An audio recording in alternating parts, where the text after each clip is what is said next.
Melting ice. Rising seas. A huge tsunami wave heads for the coast. These are not today's headlines. They are stories from our prehistoric past.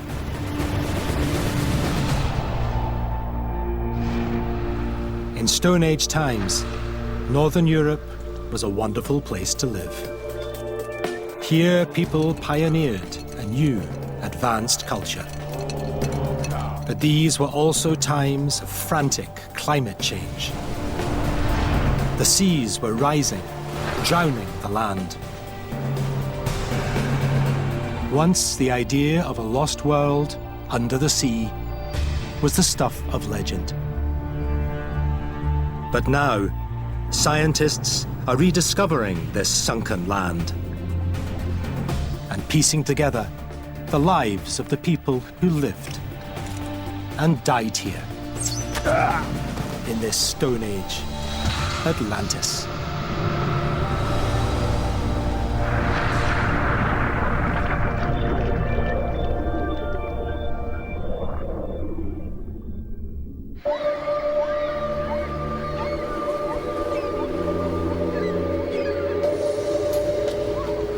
The sun has yet to rise over the North Sea. The Dutch fishermen are already at work.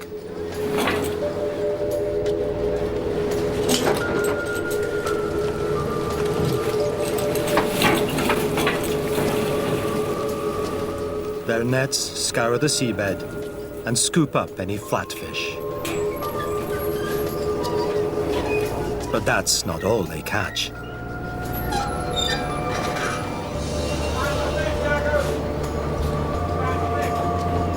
The seabed is littered with prehistoric bones.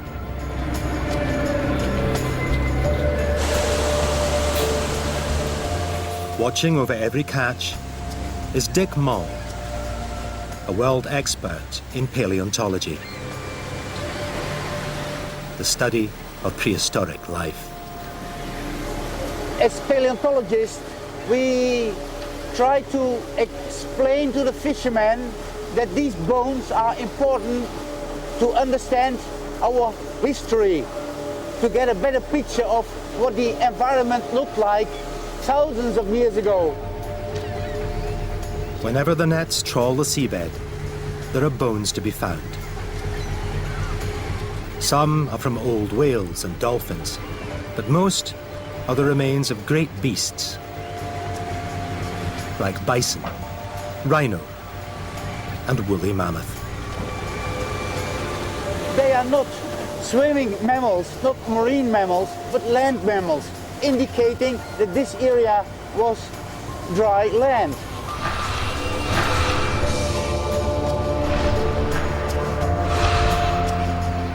What's now sea must once have been a grassy plain. And judging by the bones these fishermen find, it would have been a fertile plain, a home to many different creatures, among them us, humans. Look, this is an interesting bone. Very interesting finding. It's a part of a foot bone of a wild ox. But look at the top. There is this hole, and it's not a natural hole. It looks like it's made on purpose. There are no wild animals making holes in bones like this. It must have been made by man.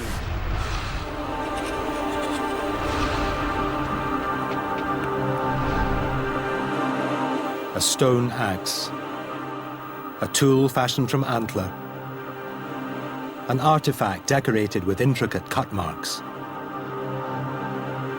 They've all been trawled from the bottom of the North Sea. And occasionally, the nets pull up the remains of the people who made these artifacts. Between 8,000 and 12,000 years old, they are from a period known as the Mesolithic, the Middle Stone Age. Clearly, Stone Age Europeans lived here when this was dry land. But why? What drew them here? Until recently, it was impossible to answer such questions. The idea of a lost world under the sea was mere speculation.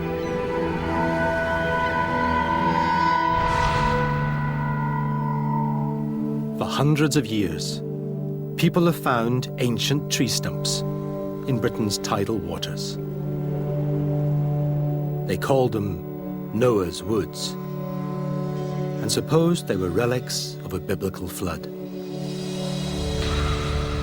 In reality, they were part of a great forest that once stretched across the North Sea basin. In 1913, British geologist Clement Reid was the first to realize this.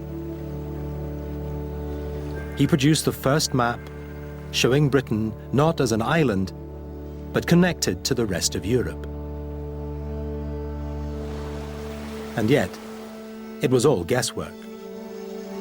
No one knew what this lost land really looked like. How could they? It was under the sea.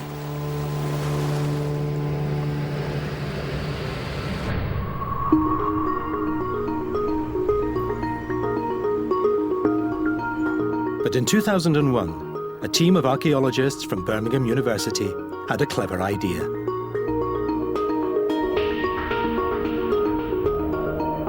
They wanted to find out more about the bottom of the North Sea. If you can bring that up and zoom into it. So they turned to an unexpected source.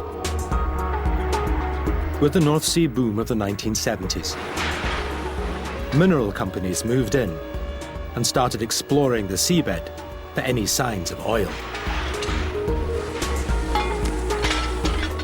Using seismic technology, they could work out the composition of sediments deep underground. And with this data, they target new sites for drilling. But once it had served its purpose, the data was simply stored away. You can see in here we've got some quite obvious paleochannels. Until Vince Gaffney and his colleagues tried to borrow it from one of the survey companies, PGS. Yeah, just coming in here, you can see there's a bottom. Let's be honest, if you turn up at the offices of a major oil company, ask them for access for several $1 million worth of data in order to explore a submarine country they've never heard of, you're likely to be treated with a fair degree of caution. In fact, PGS agreed to give us about 6,000 square kilometres of data to see whether we could actually do this. And within a relatively short amount of time, we had images of the first paleo rivers, the rivers that had flowed about 8,000 years ago, emerging on our computer screens.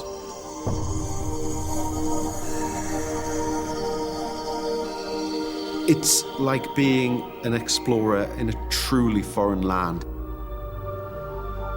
Where in the world today can you go and find new rivers? The truth is, to do that, I think you'd have to go to Mars. You'd have to explore outer space to be in that position. And yet that was what we were actually experiencing. So if we bring that across, that's a great example of a river in senility. Vince Gaffney and archaeologist Simon Fitch convert the raw seismic data into three-dimensional computer images. Is that incising a channel there? They're looking at a landscape that exists beneath the silt and sand of the seabed. A landscape of rolling hills, rivers, and valleys. For the first time, it's possible to map the lost world under the North Sea. By dropping sea levels 300 feet, a huge area the size of California emerges between Britain and the rest of Europe. And this area's been given a name: Doggerland. after the Dogger sandbank in the North Sea. At the beginning of our work, the majority of Doggerland was terra incognita. At the end of it, it was a new European country.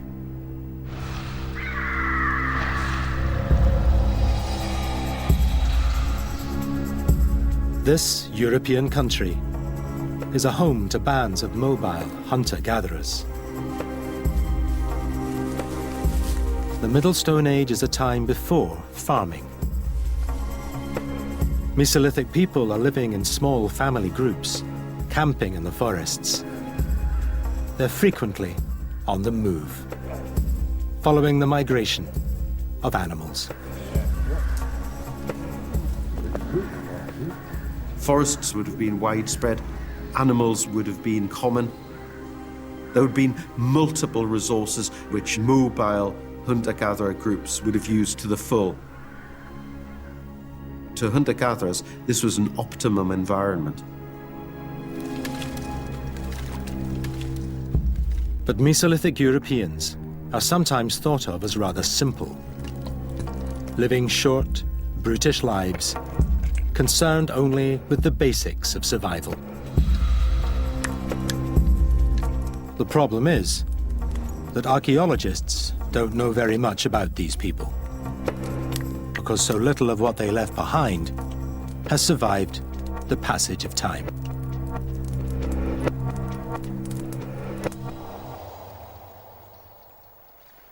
One way round the lack of evidence is to reconstruct the past using virtual reality. Eugene Chung is a computer scientist. He has no formal training in archaeology. All I know about archaeology was from the film called Raiders of the Lost Ark. So I didn't know anything about archaeology, but I got to really like it when I started. Vince Gaffney asks Eugene Chung to help him visualize Doggerland and bring it back to life. That piece of landscape was 10,000 years old. And because it's submerged, nobody can access it. So the only way to visualize the landscape is to recreate it in the computer. Using gaming software and working with the latest archaeological research, Chung builds a virtual simulation of Doggerland as it might have looked in Mesolithic times. The trees and plants are authentically Stone Age, reproduced from paleobotanical samples. But Chung wants to do more than admire the scenery. He wants to understand how Stone Age people would have interacted with the environment. So he's blurring the boundaries between what's real and what's virtual.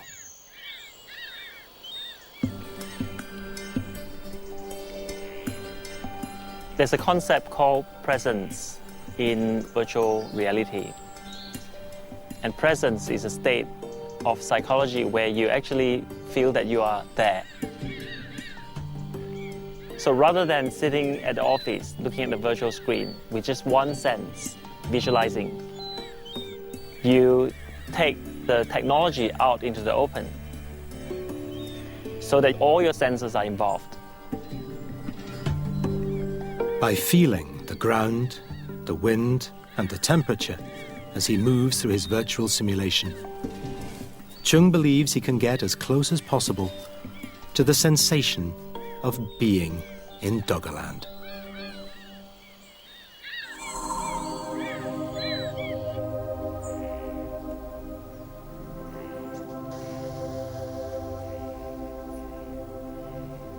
You don't actually see anything in the real world, but on my screen, you see a virtual campfire, and the fire is burning and there's smoke going up. So everything virtual is merged with the real world. But I've actually developed the technology further by creating a Mesolithic man, and here it is. The name's called Stick, but he needs company, obviously, so he's a Mesolithic woman, and the name's Abla. And we can put them near to the fire to keep them warm. Chung creates Stig and Abla, places them into his virtual Doggerland, and watches them as they try to survive. They are avatars with intelligence and life. They are autonomous. They move by themselves. They make decisions based on certain rules that are imparted into them. When it's cold, for example, they will build a fire. And when they are hungry, they will look for food. It is up to them to adapt to the environment. But there's one scenario in which they can't adapt. When Chung allows sea levels to rise, the landscape becomes inundated. Stig and Abla can no longer find enough food. According to the computer model, they give up and die.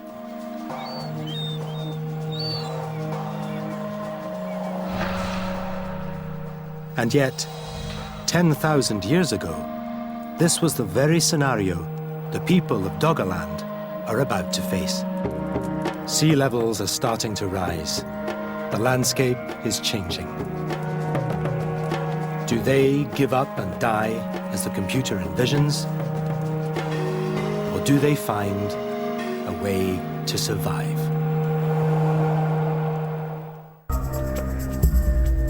"10,000 years ago, the Mesolithic people in Doggerland are living with climate change. The world is warming up. The seas are rising.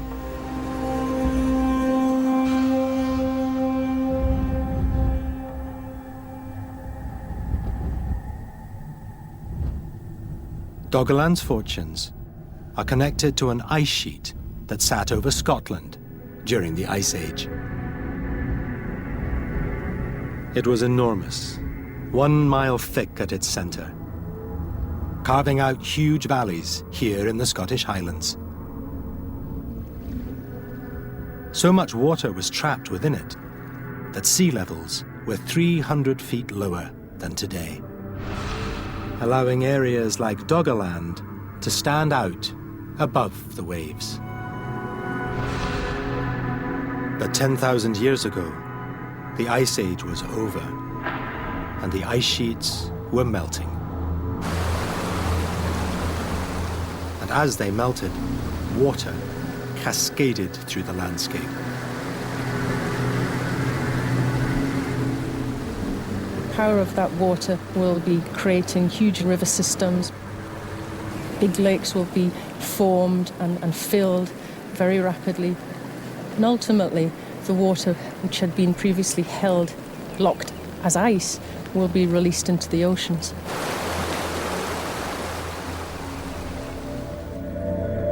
Around the world, sea levels were rising. And in Europe, the North Sea started to swallow up parts of Doggerland.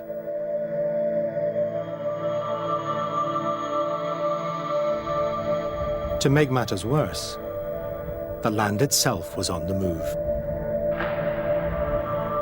For thousands of years, the Earth's crust had been forced down by the sheer weight of the ice.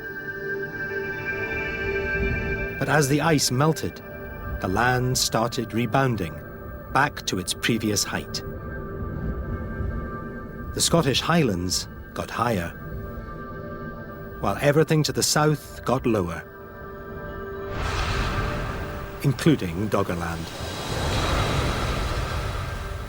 Not only is the sea level rapidly rising, land is also sinking, which makes the effect of the sea level rise even greater.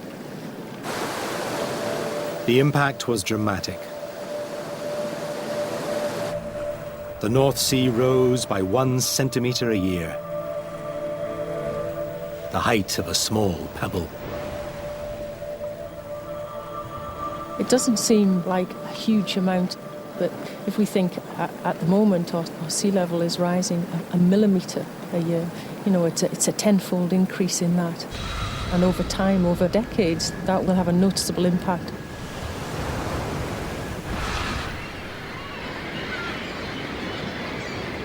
Today, the only archaeological evidence that Doggerland was once inhabited comes from these North Sea trawlers. Every week, they haul up bones and artifacts from Stone Age times. But it's almost impossible for archaeologists to excavate here. This area is so rich in archaeological and paleontological sources that we would love to do an archaeological dig, an underwater excavation. But the sea is very deep and there's no visibility. So it's very, very difficult to excavate in this area. But there is an alternative. The Baltic Sea in southern Scandinavia is so close to the North Sea that archaeologists believe people here were living similar lives to the people of Doggerland. As with the North Sea, much of the Baltic was dry land in the Middle Stone Age. But the waters here are clearer and shallower, and much easier to excavate. For the last 2 weeks, divers have been working at Tusehe, a bay near the Storbelt, Europe's largest suspension bridge. Jørn Denker, Denmark's leading marine archaeologist, directs the excavation.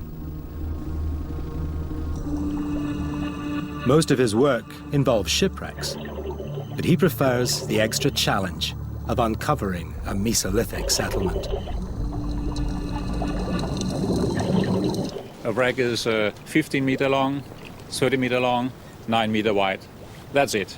You know exactly where to excavate. But in this Mesolithic puzzle, it takes so long to find out where you had the different activities on the settlement, where you had the killing sites, where you had the huts, and so on. Mesolithic settlements can spread over 30,000 square feet. And so far, Denker and his team have excavated less than half of 1% of this.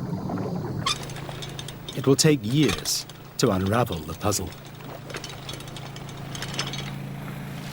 Even if I have been working with submerged Stone Age settlement for the last 33 years, I'm still amazed when I find a new thing.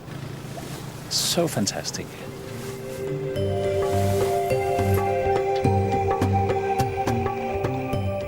To make sense of the scattered remains at Tusehe, Jørn Denker puts together an international team of divers.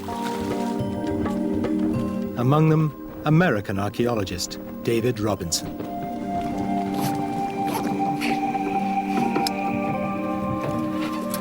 I guess the best analogy is you think of a crime scene where detectives go in to piece together what events occurred at the scene of the crime based on the locations of different clues. We as archaeologists use the same approach. We want to piece together what kind of lives these people are living. Underwater vacuum cleaners clear away the top surface, so archaeologists can get at artifacts buried within the sediment. Things made out of bone or wood, which might survive hundreds of years on land, stay preserved for thousands of years underwater, in the thick mud of the Baltic. Here, a piece of antler that was carved by a Stone Age toolmaker thousands of years ago. And among the food waste, part of the skull of a wild ox, the remains of a Mesolithic meal. There's lower oxygen levels, lower temperature levels, lower light levels. So the picture of the past that we get is so much more complete than anything we could find on land.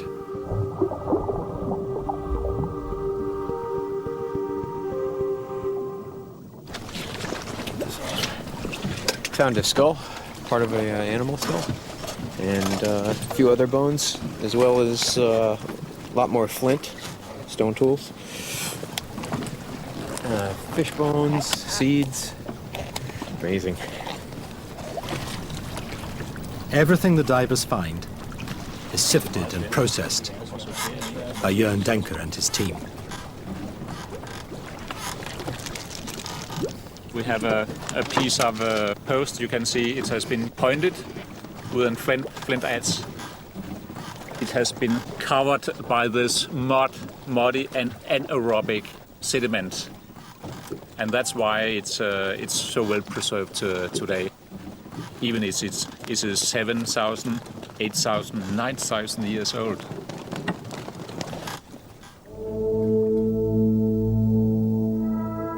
In recent years, Danish waters have yielded a stunning array of finds. A wooden paddle, a clay oil lamp, a small fishing hook with a piece of string still attached. And most remarkable, fragments of textile made from plant fiber. These are some of the earliest textiles ever found in Europe. They would never have survived on land. Such finds are forcing archaeologists to rewrite the story of the Middle Stone Age.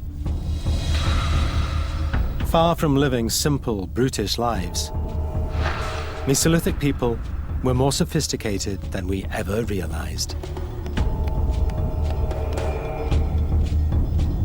But all the while, sea levels were still rising. And the coast was getting nearer, threatening Doggerland's very existence.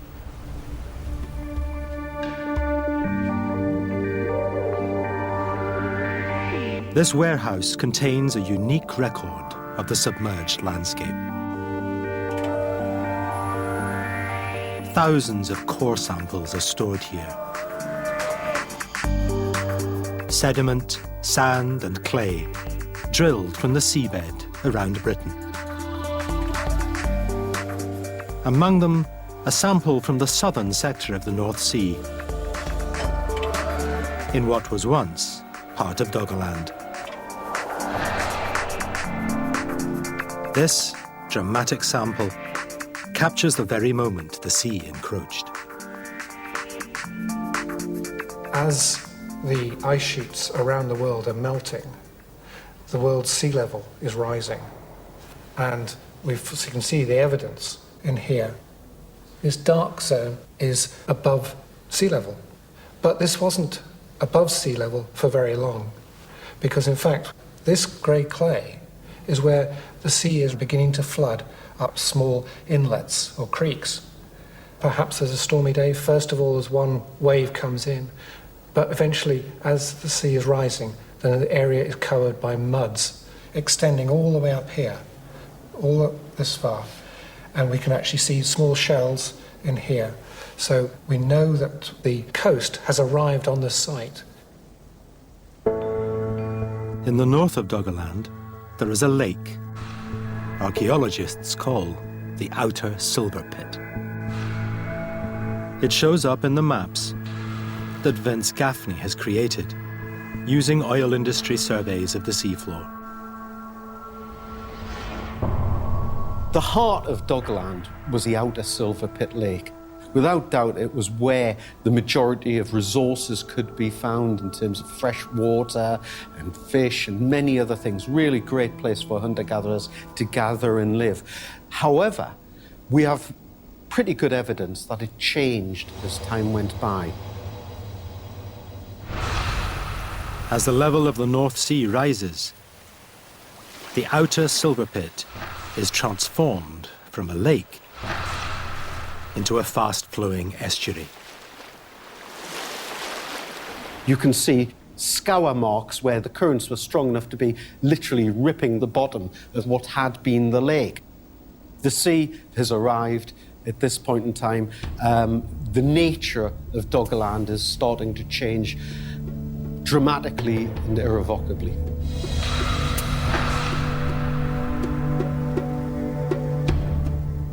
The Stone Age people of Doggerland are facing a transformed world.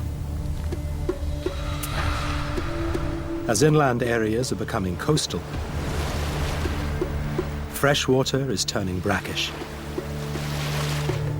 and trees are dying from exposure to salt. Any future in such a landscape is uncertain. When you hear about change of this nature and scale, your natural reaction is to think, God, this must have been a disaster. Well, there were undoubtedly problems for the people who lived in this area, but these changes could well have provided opportunities. There were new resources to be exploited, as well as resources to be lost. It was not simply a disaster, it was opportunity as well. This is exactly what the archaeology suggests. Recent underwater finds from Denmark show that Mesolithic people did not retreat inland, but stayed beside the sea. In these waters, there were settlements right beside the old coastlines.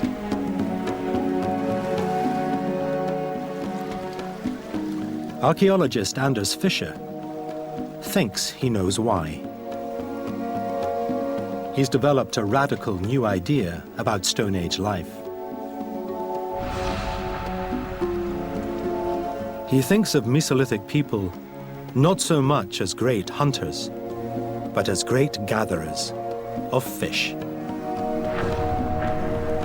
In spite of rising seas, they're choosing to live by the coast, at inlets and estuaries, because of the wonderful supply of food. We thought humans were living mainly from hunting. Now we know they were actually feeding themselves mainly from fish, and primarily fish from the sea. Fish every day from morning until evening. By testing the bones of these Mesolithic people for their carbon and nitrogen content, it's possible to work out what they ate and how reliant they were on food from the sea.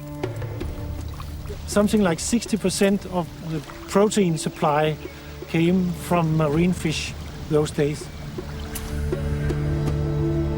This is far from the typical image of Stone Age man relying on meat from an animal he's hunted. Here at the coast, he feeds himself from the sea and develops new methods to do so. The first known fish traps appear in the Middle Stone Age, and they work so well, the design has barely changed since then.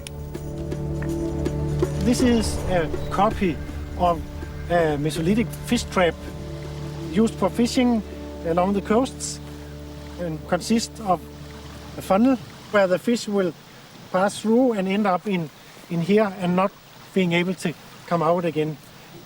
The fishermen come and take away the cord here and get the funnel out so we can empty out the fish.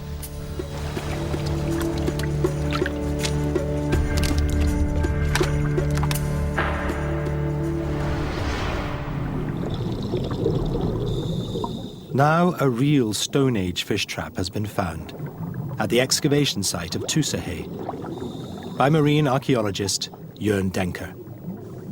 It's a little worse for wear, but still recognizably a fish trap. It has been destroyed by the waves in the Mesolithic time. And today we just found it totally broken in different parts, and it's twisted. It was twisted and destroyed in this way. So what we see today is just the twigs sticking up of the seabed. It's even possible to see leather bindings strapped around the twigs, perfectly preserved. But this fish trap is too fragile to excavate. If they bring it to the surface, it'll come apart. So for the time being, they photograph it for the archaeological record and leave it embedded in the sediment.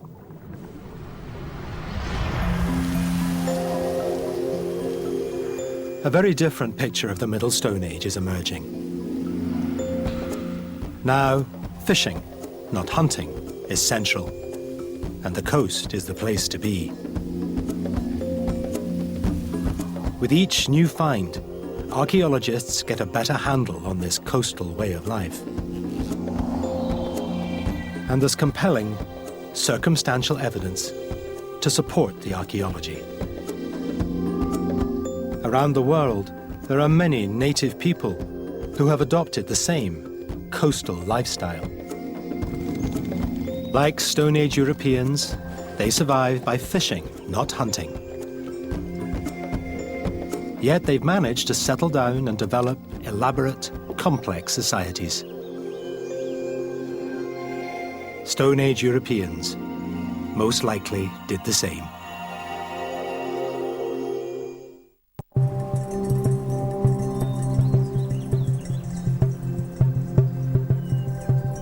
The Pacific coast of North America is a world away from Stone Age Europe.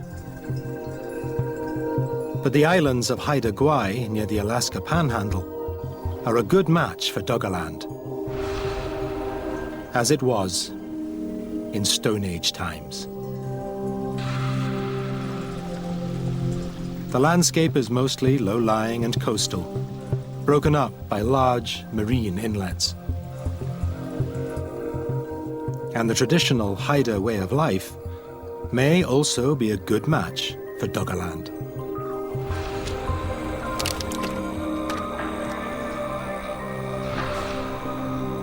The Haida have long been coastal hunter-gatherers, using little more than basic Stone Age technology. Yet they crafted a culture of clans and chiefs that was rich, powerful, and sophisticated. So much so that when European explorers arrived in the 18th century, they were amazed by what they saw. You know what I was told? That the Europeans come around the corner in the sailboat, and they looked at these people wandering around in front of these great houses with totem poles all along the stretch, and they looked at these people and they said, these people didn't make this. They did not believe that these people were capable of doing what they did. And it's such a foolish thought. If the coastal people of Haida Gwaii could produce such a rich way of life, the coastal people of Doggerland might have done the same. The success of any hunter-gatherer society depends on its food supply. And in the waters around Haida Gwaii, food has never been hard to find. We're hunter-gatherers, so we gathered food from the sea. Salmon was our huge resource. It enabled us to sit. You know, the salmon allowed us to sit in one spot. We didn't have to be scrambling all around just to try to exist, you know what I mean? Salmon is an excellent source of protein, fatty acids, and vitamin D. It is the staple food along the North Pacific coast.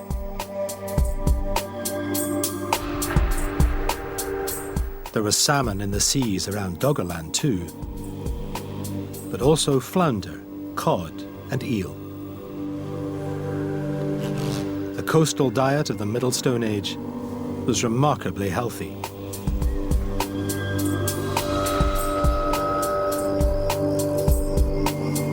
Haida craftsman Jim Hart pays respect to the fishing traditions of his people whenever he carves a totem pole.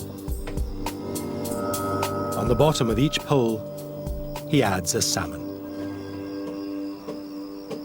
It's the basis of our whole existence, our culture. And so I got the salmon on the bottom because for us, the bottom of the totem pole is the most important part of the totem, and it's the strongest part. And for us, it's what holds us up, makes us who we are. Totem poles are a traditional feature of Haida life. In every village, there were dozens of different poles, elaborately carved in honor of the local chiefs.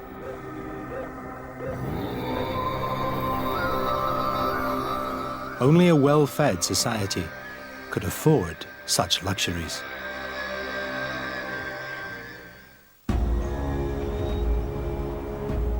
But for the Haida people, almost as important as food is their supply of wood. The land here on Haida Gwaii produces giant red cedar. We in Haida Gwaii of the old days and even today depended upon that old growth red cedar. And some of them can be 3 meters, 4 meters, 5 meters in diameter. You can make canoes out of it, you can make a longhouse out of it, you can make your weapons of war out of it, and your ceremonial gear also comes from this. Everything came from the red cedar. And in the forest, there's evidence of the Haida's seafaring past. A half-finished canoe, carved from a single log, with basic stone tools. No one knows how old it is, or why it was abandoned. But presumably it was built so that Haida fishermen could head out to sea and catch more fish.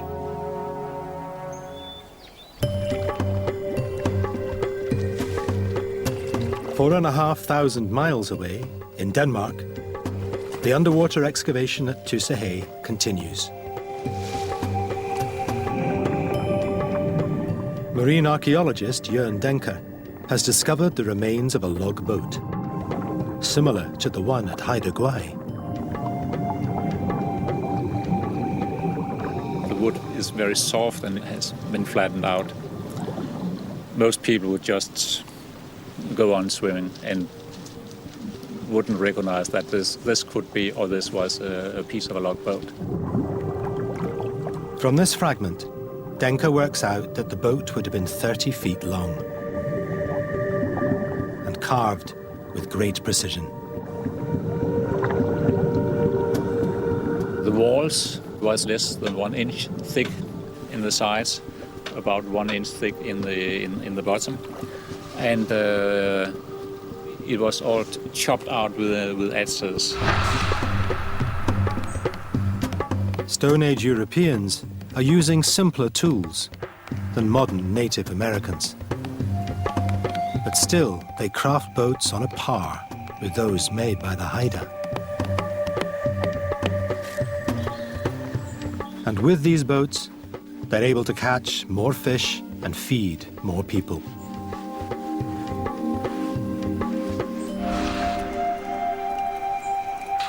Like the Haida, the coastal people of the Middle Stone Age are surrounded by everything they need: fish, wood, reeds for building huts. And using these resources, like the Haida, they are able to settle down and put down roots.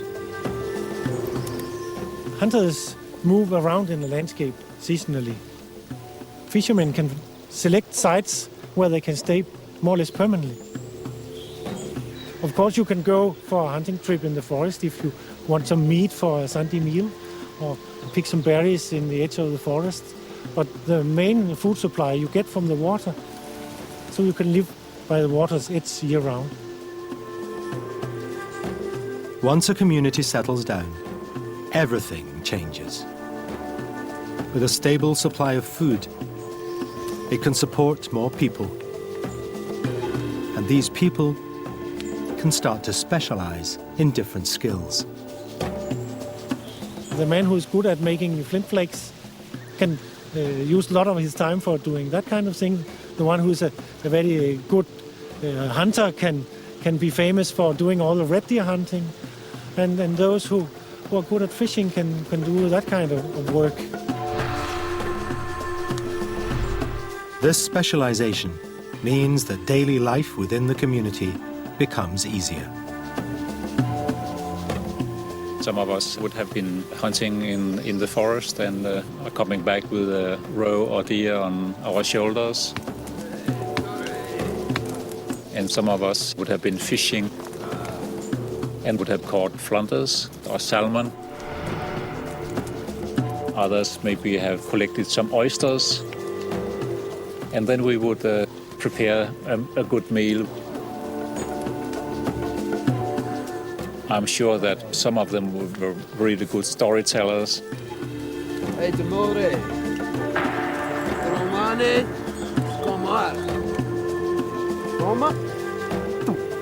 And they would just have fun. It sounds like paradise. I think it was. Absolutely.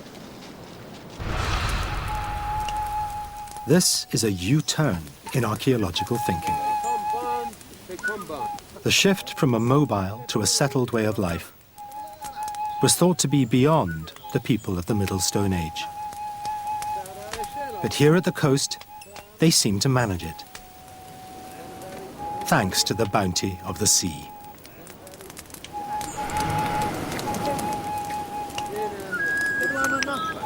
And proof of this new way of life can be found, surprisingly, in the garbage.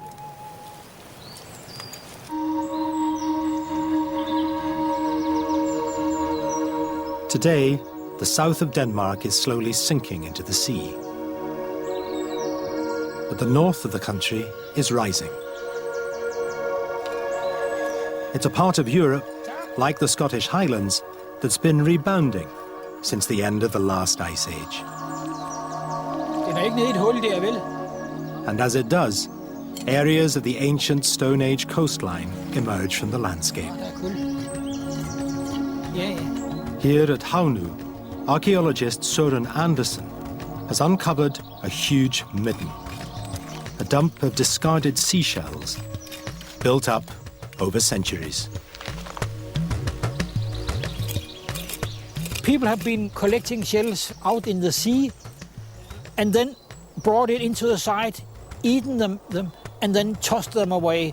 And if you do that many thousands of times, millions of times, you have a gradual building up on the same spot. And the layer becomes more and more extensive and thicker and thicker. But these Mesolithic middens don't just contain shells.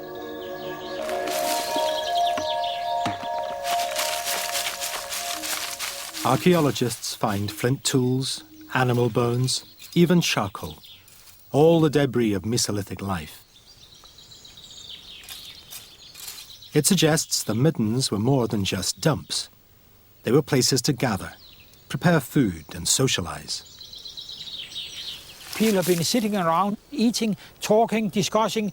Have you heard about this tribe over there? Or I just saw a new group or stack of red deers in the forest here, and so.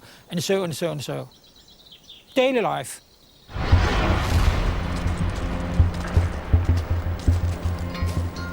It seems strange that people were attracted to a garbage dump. The stench of rotting seafood must have been terrible. But middens clearly played an important role for Mesolithic people. They'd been found throughout Northern Europe. And almost always, the pattern is the same. What starts as a pile of shells becomes much more. A site for social, communal, and even ritual activity.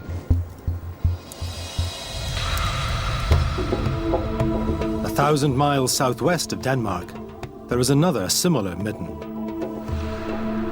On a tiny French island off the coast of Brittany.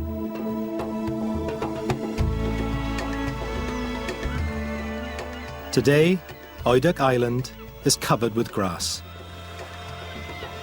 But under the grass are millions of shells. It's a favorite spot of archaeologist Gregor Marchand, one of France's leading experts on the Middle Stone Age. Pendant longtemps, le Mésolithique a eu mauvaise réputation. For a long time, the Middle Stone Age had a poor reputation because the archaeological relics were rather limited.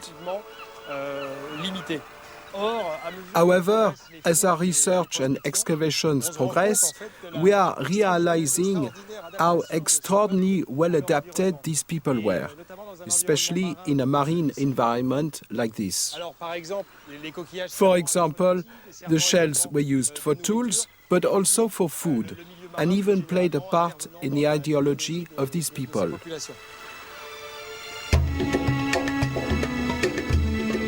The midden at Oidek was first excavated in the 1930s by Saint-Just and Marthe Pecard. Mixed in among the shells, they found something remarkable. A series of human skeletons, still intact and still in shallow graves, cut within the midden. Here was evidence of elaborate ritual behavior, the systematic burial of the dead. The Pecards had stumbled upon a Mesolithic cemetery, one of the oldest cemeteries anywhere in the world. The cemetery included 9 tombs, one here, some there, and a group in that spot too.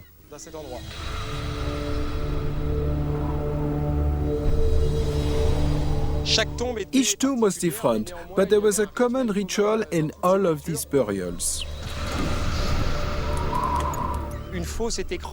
A grave was dug into the midden, into the layer of waste. It was a relatively small grave, and there were some stones surrounding the body. The skeletons at Oidek were often found shrouded in animal skins. And the bodies were covered with a natural pigment known as ochre.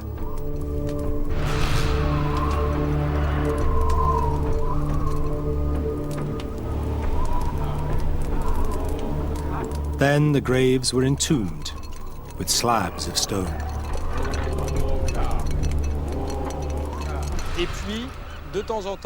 Sometimes, next to these tombs, there were fires, around which people came to feast.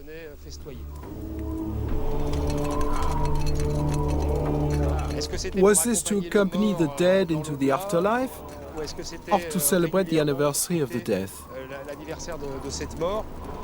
We do not really know.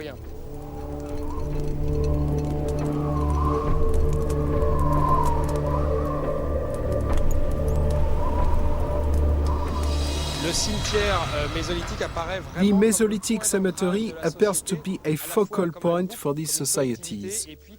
The group is starting to assert its identity. 20 miles from Oidek, off the coast of Brittany, sits another tiny island, known as Teviak. And here was another midden, uncovered by the Pecards. As at Oidek, they discovered a cemetery within the midden. It was bigger, but otherwise very similar. The two communities were so similar, the Pecards thought there was one population, split across 2 sites.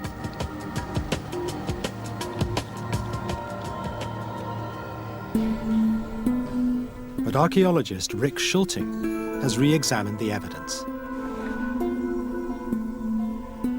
By measuring the carbon and nitrogen content of bones from Teviak and Oidek, he's been able to work out what people were eating at the 2 sites. he discovers that both groups relied heavily on food from the sea. But what's surprising is that the balance of the diet is subtly different between them. Despite being neighbors, they ate different foods. The fact that we're finding differences between these two sites does suggest that they were distinct communities. This group was settled into its landscape and the area around it, and this group habitually used its landscape and the area around it. And that separation was maintained in some way. Probably their relations were largely friendly. They may have spoken the same language, but at the same time, they were distinct. Here on the northwest coast of Mesolithic Europe, people are forging a new sense of identity. No longer the loose ties of mobile hunter-gatherers. Now, they seem to be embedded within the landscape, living in permanent clans.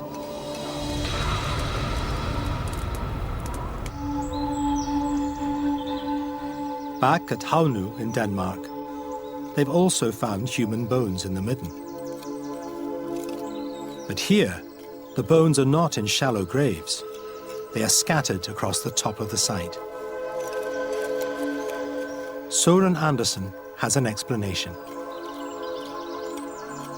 He believes that people here were using middens as territorial markers. These great mounds of white shells would have been the most impressive features in the landscape. By leaving out the dead on top of a midden, a clan can send a signal to others up and down the coast. Be warned, this is our land.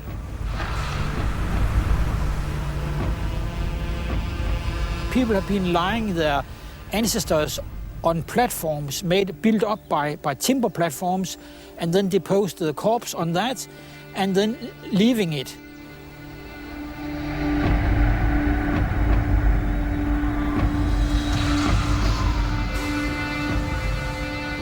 This is the behavior of people who are here to stay. They're using the bones of their fathers and forefathers to stake a territorial claim.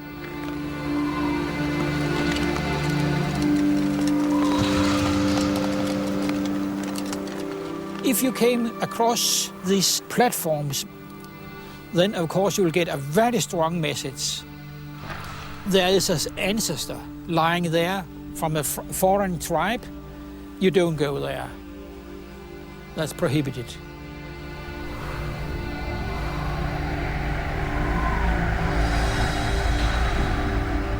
If you have a stake on the land, it is in some senses your land. Therefore, the people who are not of your land are others. They are different. They are seen as different, social differentiation. They may be seen as threatening or even the enemy.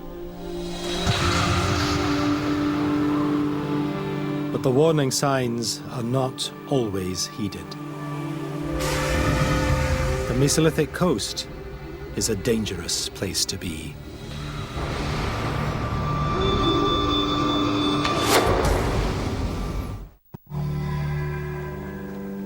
Along the northwest coast of Stone Age Europe, people are starting to live in permanent clans and enjoy the benefits of a settled life.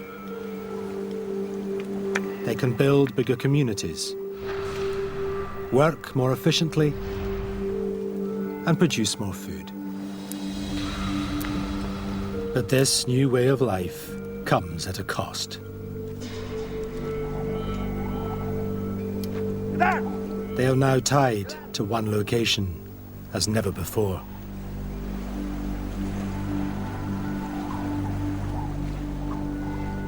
They depend on access to good fishing sites. And the evidence suggests they're willing to defend that access if necessary.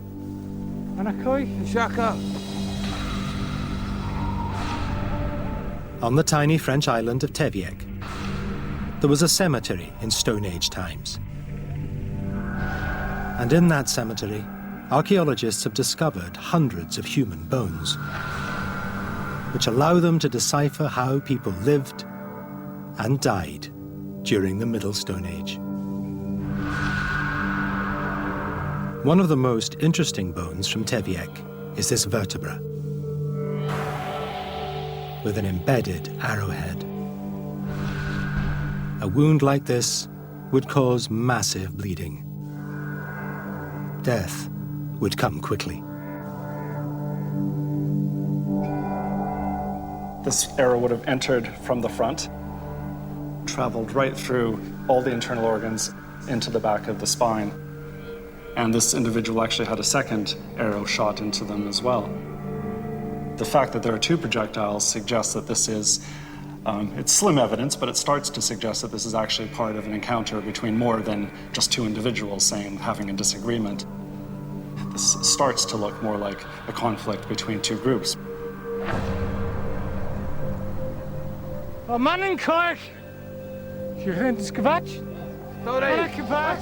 You can have bad years when the fish don't run like they're supposed to. There can be shellfish poisoning. There can be groups knocking on the door, as it were, who have had a bad year where they were living. Sometimes people can negotiate those hard times, but sometimes something snaps.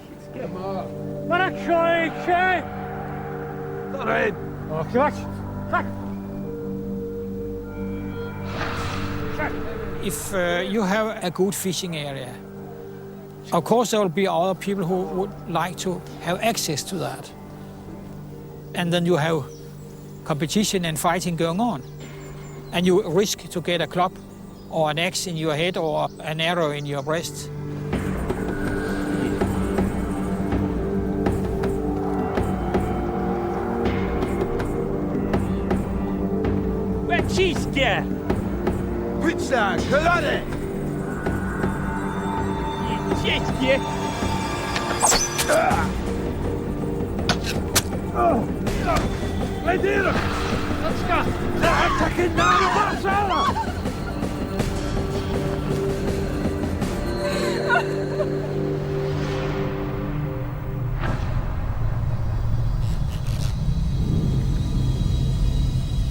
Judging by the human remains, this sort of conflict seems to have been endemic along the Mesolithic coast.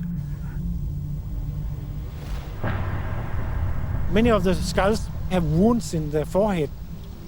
Something like half of the population of grown-up men have been wounded by fighting with other men. And I guess they were fighting of the rights for the best fishing locations. It's not the paradise on earth situation. It's more complicated society.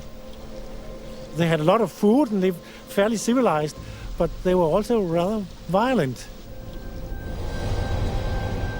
But not all the violence was fatal.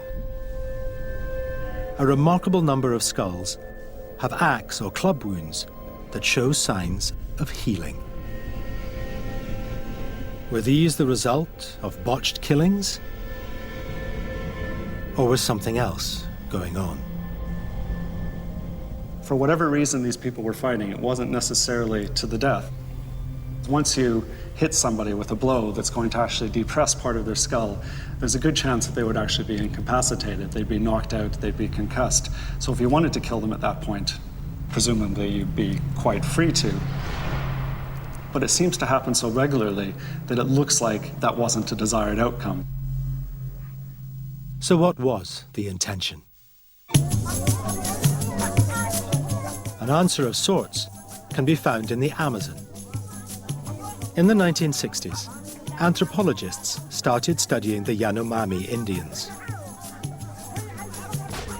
They watched young men take part in violent, ritualized duels.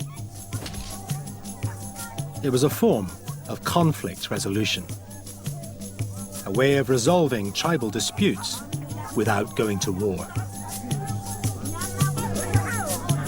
The Yanomami are one of the classic examples of this.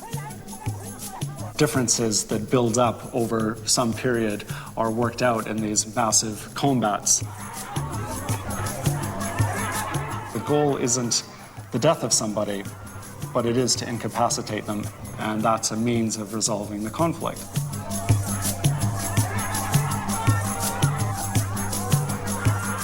And that might be one way of looking at this high incidence of healed cranial trauma that we seem to see, at least in some parts of the Mesolithic.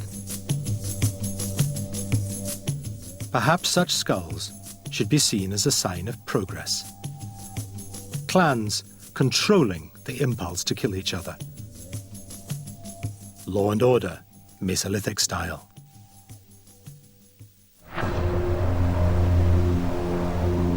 But throughout this period, there's an enemy beyond human control. The rising seas that made the coastal way of life possible are still rising, relentlessly. Low-lying areas are drowning beneath the waves.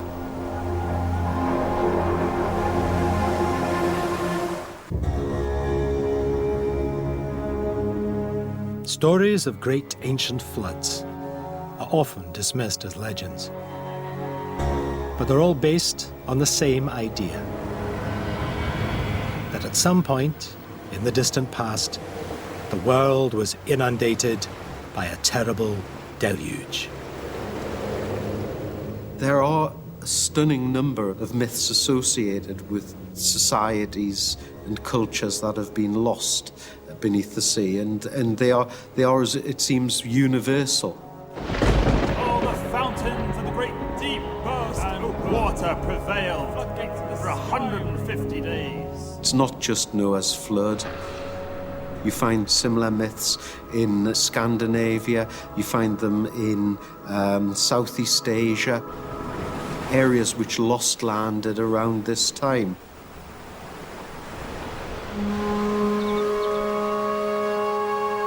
Modern climate scientists, like Mark Maslin, believe that a global flood did really happen.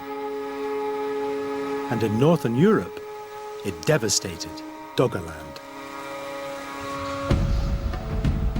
For generations, Stone Age people have lived on this low-lying plain. But now, their very existence is threatened from the other side of the world. 3,500 miles away, in North America, there is a ticking bomb. North American ice sheet has been melting over thousands and thousands of years. But this meltwater is being trapped. As the American ice sheet retreats, the water's route into the Atlantic Ocean is blocked at Hudson Bay by a large plug of ice. With nowhere to go, the water collects in a lake, known as Lake Agassiz. Now this lake is absolutely massive. It's about the size of all the Great Lakes that we have at the moment in North America put together. And that's just the scale of it in land size. The actual depth of it is getting higher and higher because, of course, we've got this huge plug at the end preventing the water escaping. The level of the lake keeps rising until 8,500 years ago, it can rise no more.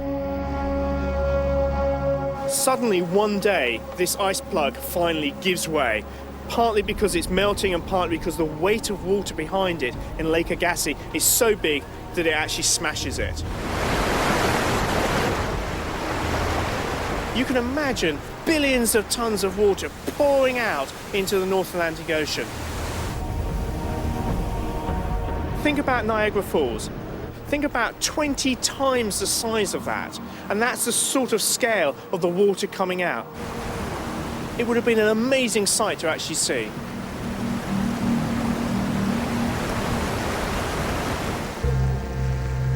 In Europe, the North Sea felt the full impact of this catastrophic surge.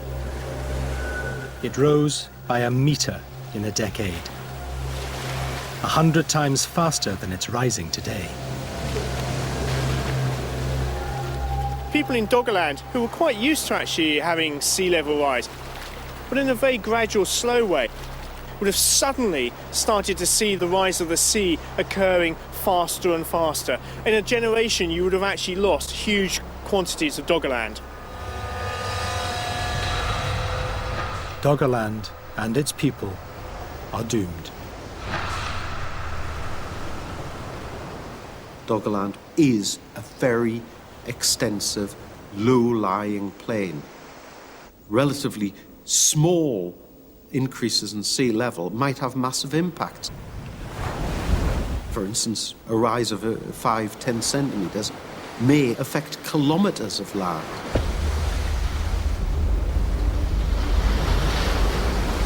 Change is inevitable. The people of Doggerland are powerless to prevent what's happening. Small hills would become islands. Islands would become sandbanks, and eventually they would be lost to sight and view and even memory as the sea simply swallowed them up. People couldn't simply stand still. The sea wasn't going to stop for them. They would have had to move. Northwestern Europe at this time is a land of refugees. There is nothing mythical here about the flooding. People are facing tough life or death decisions about their future.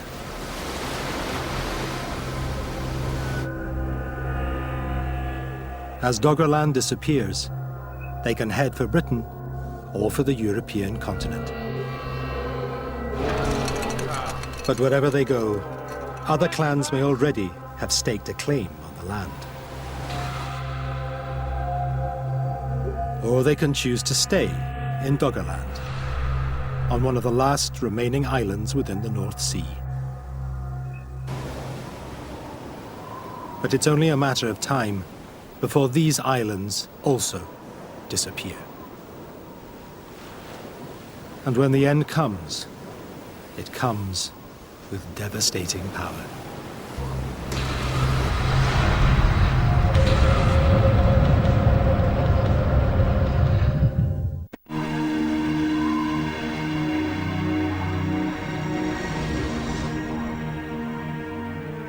The Shetlands are the northernmost outpost of the British Isles. Surrounded on all sides by the North Sea, the islands are low and flat, just as Doggerland would have been in Stone Age times.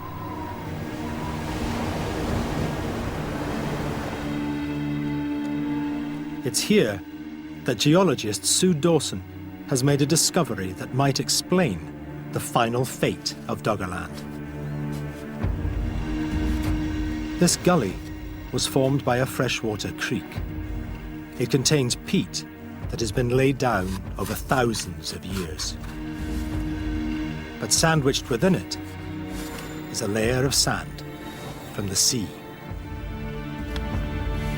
And within this sand are fragments of trees and rocks.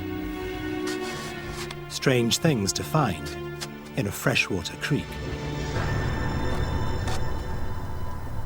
In some places we have boulders sitting within the sediment. So here we have quite a sizable boulder sitting within the sand layer.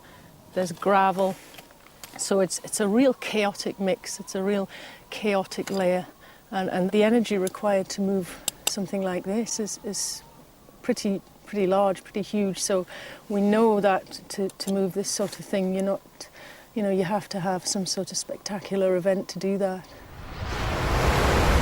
There is only one event that could cause such upheaval: a tsunami. 8,200 years ago, most of Doggerland is already submerged. But there are islands in the North Sea where people could still be living.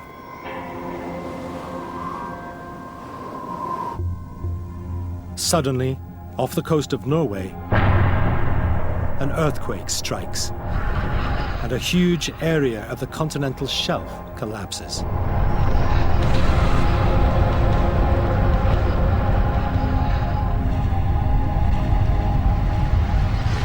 It's the largest landslide ever known to have happened under the sea. And it sets off a series of tsunami waves, traveling at the speed of a jet plane.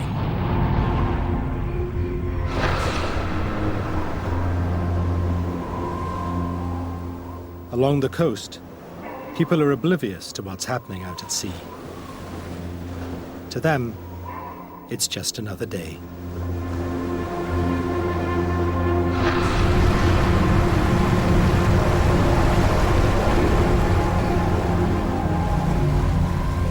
The tsunami hits Norway, then Shetland, then mainland Scotland, and it continues across the North Sea.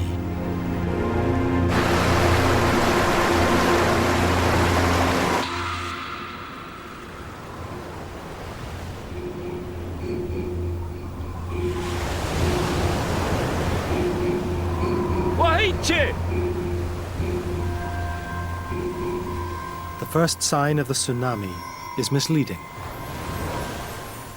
The water starts retreating before the wave arrives, leaving the seabed exposed. But all the while, the wave is closing in.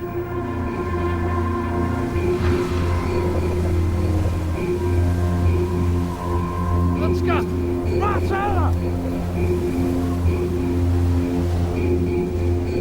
If you see water coming towards you, your instinct is to run inland, but you know, where can you run to? You can't outrun a tsunami wave. It moves too quickly.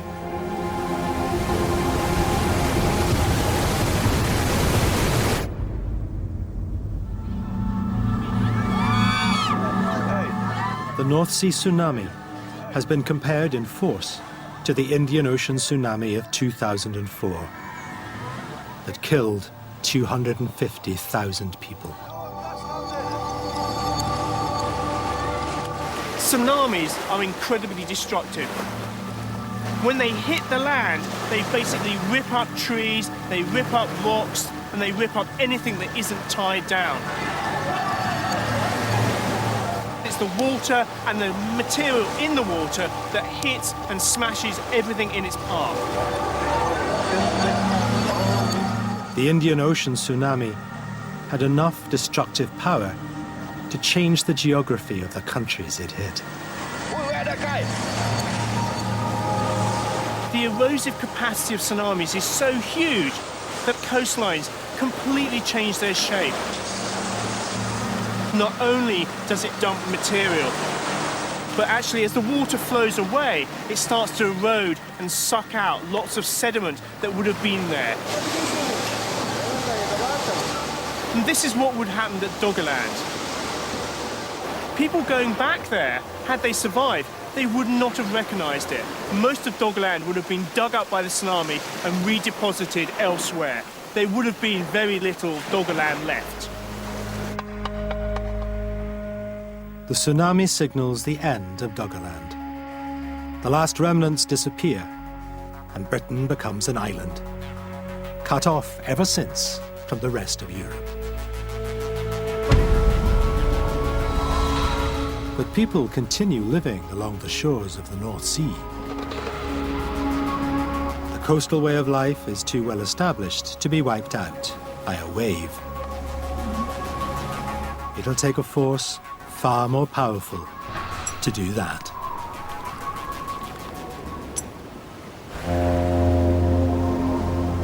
"7,000 years ago, a new wave is sweeping through Europe. A wave of progress. The standing stones at Karnak are one of the wonders of the prehistoric world. Built at least 2,000 years before Stonehenge, they are some of the earliest surviving structures in Europe. When you visit these stones, you can only be impressed by the scale of this site, which involved cutting thousands of tons of granite. No one knows how these stones were put here, or why they were arranged in long, straight lines. But archaeologist Gregor Marchand is sure this was not the work of any group of hunter-gatherers.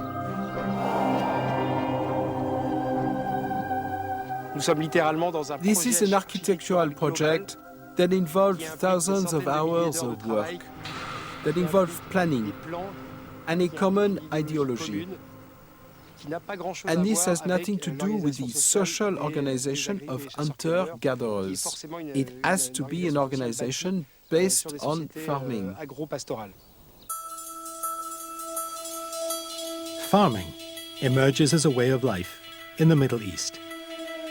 It spreads into Europe and then advances across the continent. It reaches the northwest coast about 7,000 years ago.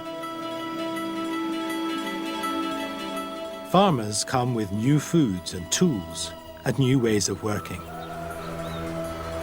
The stones at Karnak are testament to their sophistication. But what becomes of the hunter-gatherers already in Europe? Although Doggerland is gone, there are still fishing communities along the coast of the North Sea. They seem to be powerless to resist the spread of farming. For tens of thousands of years, hunter-gatherers developed very complex ways of adapting to their environment. But suddenly, brutally, they were overwhelmed by an even more complex system of farming. The shift of civilization is huge, and it is unique in the history of mankind. Whether they are killed off by war, or famine, or disease is unclear. But the coastal people of Mesolithic Europe simply disappear from history, swept away by the farming revolution.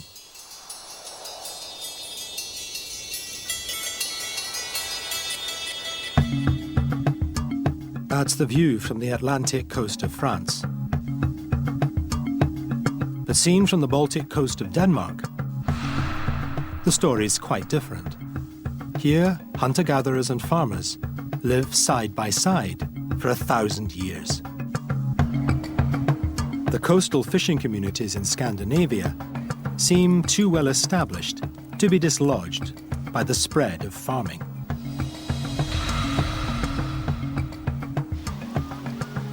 Archaeologist Anders Fischer thinks the transition to farming was not brutal, but gentle. There is little evidence that the two sides fought each other, but plenty to suggest they interacted peacefully.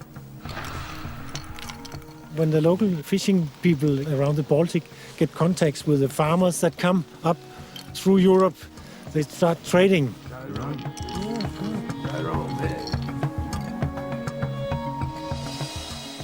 This is a very special axe made of a kind of stone that is not known in Northern Europe. Now it's weathered. They were shining green, almost like glass. It looked very special, and it was very prestigious to possess such one. A prestigious thing you use and display to show that you are a big man, a successful man in your society. Such axes are the Rolex watches of the Stone Age. And as they change hands over generations, from farmers to fishermen, new ideas are also being passed on.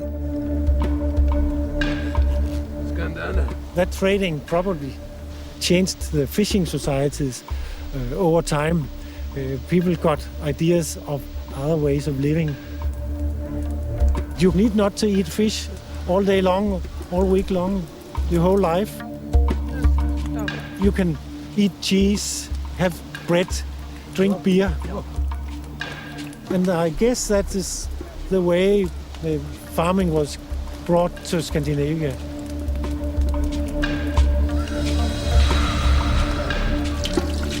Having sampled a farming diet, it's natural to be seduced by the new tastes. Coastal hunter-gatherers copy what they see farmers do. And eventually they spend less time fishing and become ever more dependent on farming to meet their needs.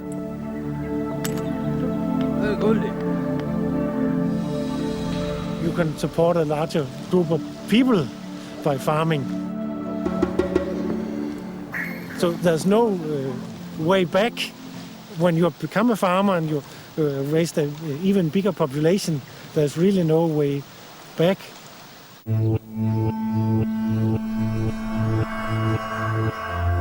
The stones at Karnak suggest there is a complete and dramatic break between the fishermen of the Middle Stone Age and the farmers of the New Stone Age.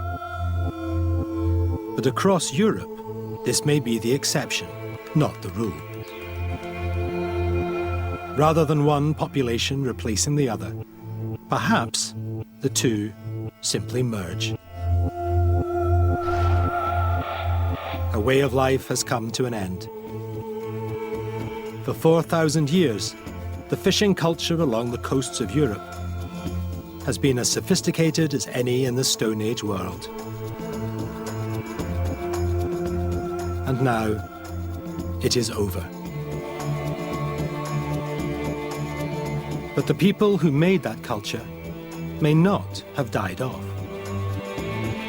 They may simply have shifted from fishing to farming and carried on living in Europe. The old way of life was not forgotten.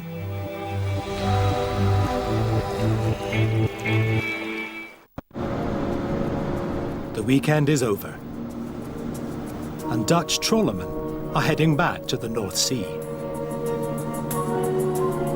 Their nets are designed to scour the seabed for fish, but they also find Stone Age bones and artifacts. Debris left by the Mesolithic people who once lived on Doggerland. But the finds are not scattered evenly across the North Sea. Most of them have been trawled from one low-lying area known as the Brown Banks.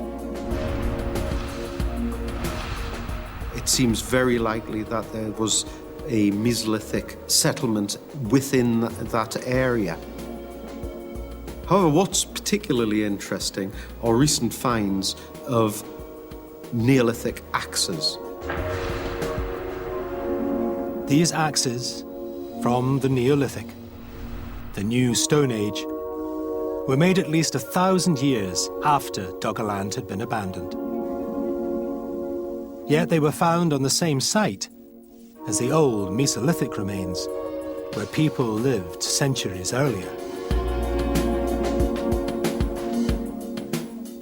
Several of these have been retrieved, and there has to be a suspicion that these simply weren't dropped over the side of a boat by accident. Maybe they're being deliberately put there.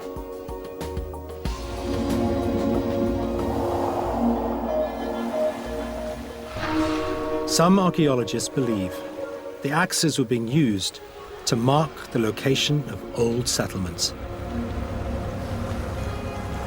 placed in the sea in a ritual act of remembrance.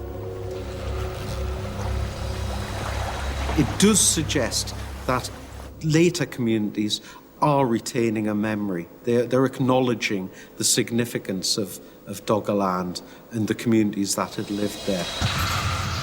It was the place where their ancestors had lived, where spirits may have resided, their original homeland. Many things may have been involved, but for certain, even then, Doggerland was regarded as significant.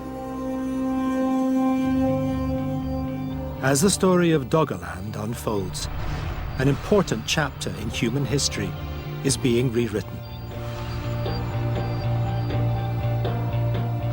Once, the Middle Stone Age was seen as a prehistoric dark age, a time of simple-minded hunter-gatherers. But now, it appears that these people were more creative and resourceful than we ever imagined. They were pioneers of a new coastal way of life. Despite the rising seas, they settled down and made a home for themselves. And they were remembered long after they were gone.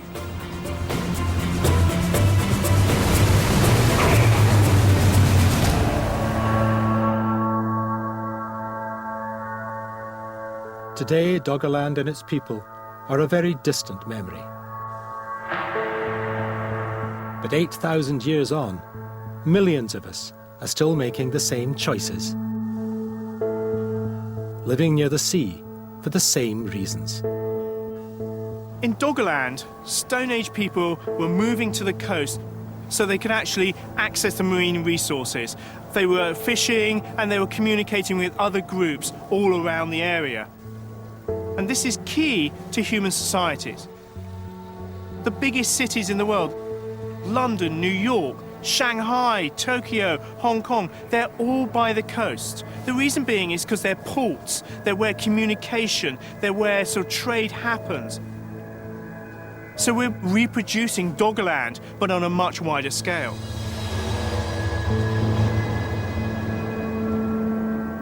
And, as with Doggerland, human settlements are threatened again by climate change. Once, the Thames was a small river that flowed through Doggerland. Now, it's a major tidal stretch, requiring a flood barrier to protect it from the North Sea.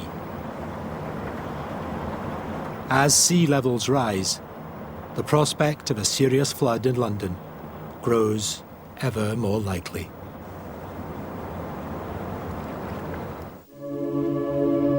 Around the world, the story is the same. A quarter of the human population lives within 50 miles of the sea. If the oceans rose by just a meter, 20% of Bangladesh would disappear. And in the US, there would be havoc down the eastern seaboard. Miami would be swamped. New Orleans would be flooded again. But the people of Stone Age Europe dealt with climate change on this scale. And somehow, they adapted, migrated, and survived. The story of Doggerland tells us that climate change has always influenced human society. The only difference now is that we actually have tools to be able to look at climate change and be able to adapt to it before it hits us.